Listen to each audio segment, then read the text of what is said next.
Europe. Didier François pour l'international. Cette fois, ça semble sérieux au Zimbabwe, où le plus vieux dictateur d'Afrique devrait enfin démissionner. J'ai dit devrait. Oui, devrait. Didier. En tout cas, l'ultimatum des militaires est très clair. Effectivement, il doit partir. Robert Mugabe. Il faut dire que 93 ans aux fraises et 37 ans de règne sans partage, même pour le continent africain, c'est un record, puisque Mugabe est arrivé au pouvoir en 1980, Premier ministre de la Rhodésie du Sud, qui venait tout juste d'accéder à l'indépendance, donc sous ce joli nom de Zimbabwe. Il déclenche immédiatement une guerre civile pour écarter ses concurrents, comme ça c'est fait. Le conflit a duré quand même 8 ans. Et fait 25 000 morts.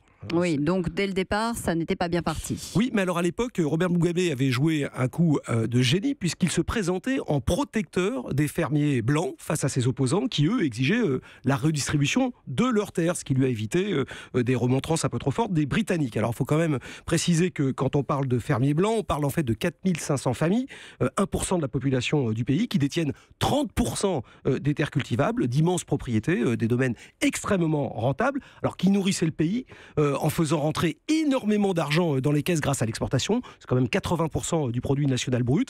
Ce sont eux qui, dans les faits, tiennent l'économie du Zimbabwe. Mais sans jamais se mêler de politique. Alors oui, en gros oui, jusque dans les années 2000, puisque lors des élections de 2008, la corruption et la dérive autoritaire étaient devenues telles que ces Blancs ont majoritairement rejoint l'opposition, ce qui a mis Robert Mugabe dans une rage folle, déclenché une répression terrible et un bras de fer assez dur avec la communauté internationale. Seulement, l'affaire aurait encore pu durer longtemps, si ce n'est que la semaine dernière, le vieux dictateur a fait une énorme boulette, alors que tous ses lieutenants attendaient soit qu'il meure, soit qu'il se retire.